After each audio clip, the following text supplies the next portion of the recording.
Alright, what's going on, man? Welcome back to the channel. I'm Ron, and today we got my do not draft running backs. These are guys that I'm not touching in any redraft leagues, any best ball leagues. Guys that are going at the end of that RB2 range that I don't want on any of my teams.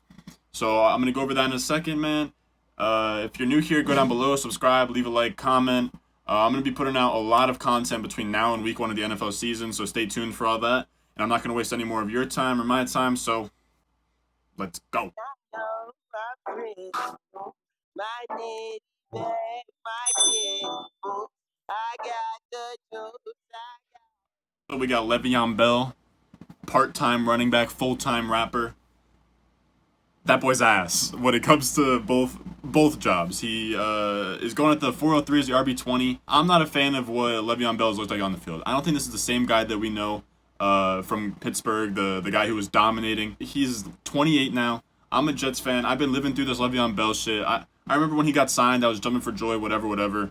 Jumping for joy to go 7-9, and a guy who produced nothing. He was 28. He finishes the RB1 in 0.5 points per game, or in 0.5 PPR leagues, despite having the 4th most weighted carries, weighted opportunities. So now weighted opportunities factors in rushes, and it gives a multiplier on targets. Those are the most valuable touches in all of fantasy for running backs. So he had the 4th most weighted opportunities, and all he could give us is RB21. He had 246 carries, which was the 11th most, and he only put up 789 rushing yards. In the face of this massive volume, Leveon Bell was widely inefficient. He was outside the top 50 in true yards per carry, yards per touch, big run rate, yards created per touch.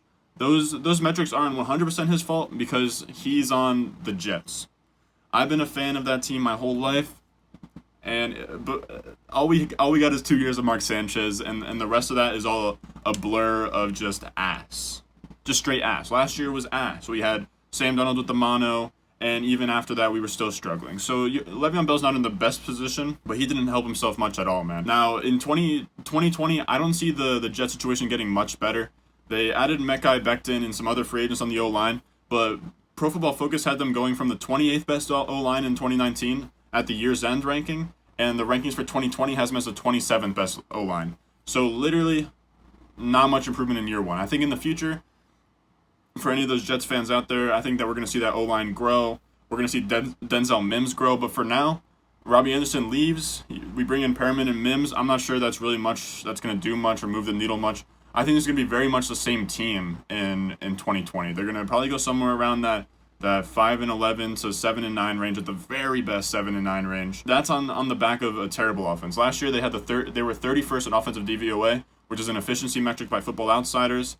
And this all comes with Adam Gase. Adam Gase, he's marketed as some sort of offensive guru, but the guy's high off crack. Who knows what this man Adam Gase is doing? He doesn't know which players are good. He's forcing guys out of the organization. Would love to have him out of the organization by next year. But the Adam Gase, the classic Adam Gase kiss of death offense is always some ass, man. He's never going to be a great coach, offensive coordinator for fantasy production. He kind of does what he wants. He doesn't give the talented players the minutes they deserve sometimes. We even saw that in Miami with Devontae Parker. With the minute Adam Gase leaves, Devontae Parker decides to go off. Like it's not a coincidence, man. The guy, he's not good news at all. So with that, Le'Veon Bell and what he did last year, it was actually pretty rare that he gave him that many carries. But now they draft La'Mical Pirine in the 4th round. I don't think La'Mical Pirine's a stud by any stretch of imagination, and I don't think Frank Gore is a stud by any stretch of the imagination. They brought in those 2 running backs, but I think that Gase wants to go back to how in Miami, how he had Kenyon Drake, and who else did he even have? Like Jay Ajayi. He had some kind of like rotation at all times. Or actually, no, Jay Ajayi is probably before then. But Kenyon Drake was asked in Miami. He goes to Arizona, and then he goes crazy. It's not rocket science.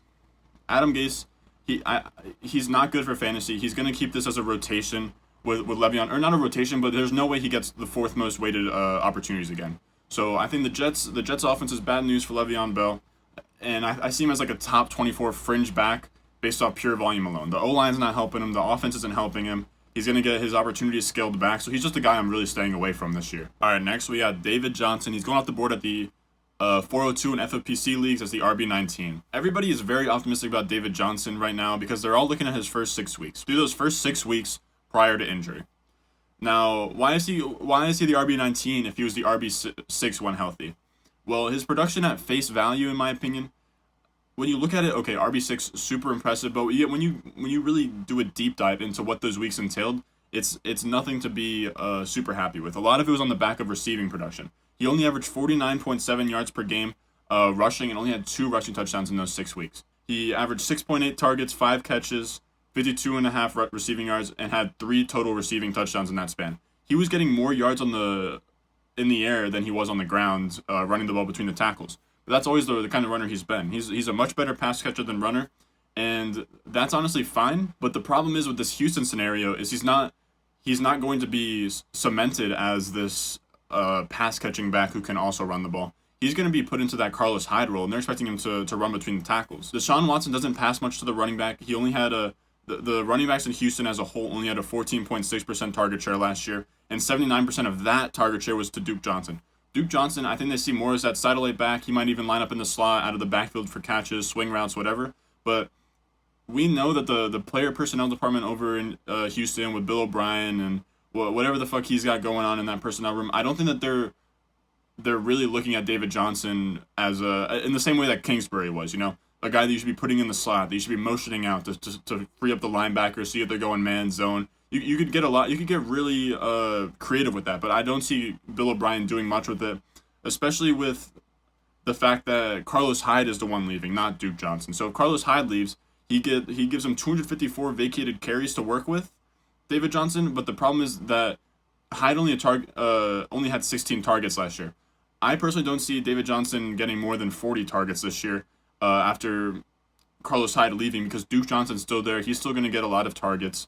And when they start splitting up those targets, David Johnson's not going to get the 60, 70, 80 that he probably should be getting as a receiving back. If all of his volume is coming on the ground, we have to look at his efficiency running the ball last year.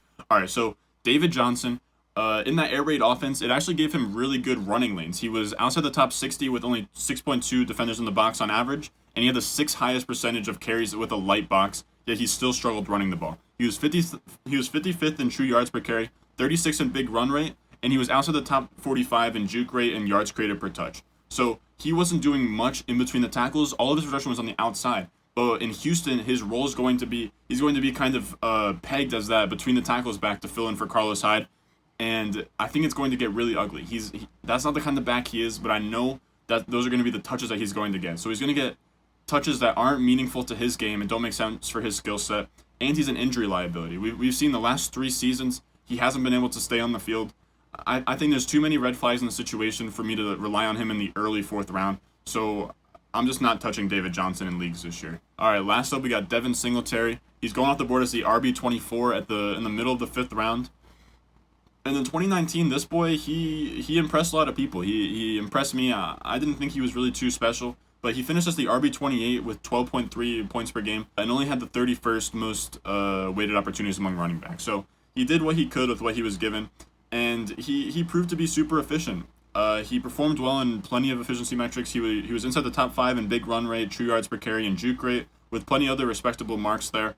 But for me personally, I still have some question marks for Devin Singletary. His profile, he doesn't profile as a young stud back. He's not the type of running back that I target in fantasy football. He's undersized at 5'7", 203. His workout metrics are terrible across the board. Bottom percentile 40-yard dash time and speed score, which I think can honestly lead to that big run rate. For me, is still a huge question mark. That big run rate is super promising, but I need to see it one more time before I believe that wasn't fluky. That wasn't because of the light boxes. It wasn't because maybe some of the linebackers getting frees towards Josh Allen. I'm just not completely sold on the talent yet. He's unathletic, like I said, and he only had a 54th percentile college target share. So I'm not sure really what his passing game role looks like. And the problem is that he's undersized and he doesn't have the athleticism to make up for it, and he doesn't have the receiving ability to make up for it. So he's like an undersized, slow, between the tackles guy, and that's not a great profile to have when your team just goes out and drafts a 3rd round running back with a similar profile. So Zach Moss has a similar profile to Devin Singletary, and he also has a similar profile to Frank Gore, a between the tackles guy. Frank Gore frees up 166 carries available, which I thought was going to be in line for Singletary, but now Zach Moss gets thrown into the mix, and now Singletary doesn't look like the guy that people thought in the offseason was going to be in line for all these touches. Zach Moss was a 3rd round pick, like I said, and it's hard for Singletary to outperform the ADP when the Bills bring in a running back to compete with him. They have Josh Allen in that backfield, vulturing the touchdowns. Singletary only had 1 goal line carry last year. Josh Allen does most of the goal line stuff, and if he doesn't, I see Zach Moss taking that role. Because I know that Frank Gore got some goal line carries last year, but the problem is that Singletary is only 5'7", 203. Zach Moss has a full 20 pounds on him, so I see Zach Moss getting those goal line touches if it's not Josh Allen in the end zone. So Singletary is going to be in a really tough spot to outperform that ADP of RB24. I think he finishes fringe 24, but if I'm picking up a back in the 5th round, 6th round, whatever, I'm shooting for upside. I'm shooting for guys that can outperform their ADP. I'm not going for floor plays there. Those are guys in those spots. I'm going for Cam Akers, DeAndre Swift. I'm going for Dobbins. I like Mark Ingram in that spot. There's just a bunch of other guys I like that I can see finishing as a top 15, top 12 back. And Singletary, because of the opportunity, I don't see it. If Zach Moss was to go down, maybe. But even then, the Josh Allen rushing does put some things off. So for me, Singletary's just not a guy that I want. All right, man. If you made it this far, go down below, leave a like, comment, subscribe. Let me know if there's any players you want me to cover in the future. I'll go out of my way to make sure somebody's in there. I got a lot of content coming out right now between now and week 1. If there's a week 1, there's gonna be a week 1. Don't even worry about it. We'll have a week 1. We'll have football, but from now until that week 1, I don't care if it's in September, November. I don't care if they have it in the spring. I will have content somewhere 2, 3, 4, 5 videos a week from now until that week 1. I'm trying to go crazy. Just trying to put out the content I love to make, man. As always, follow my Twitter at @RonStewart_, and I'll see you in the next one.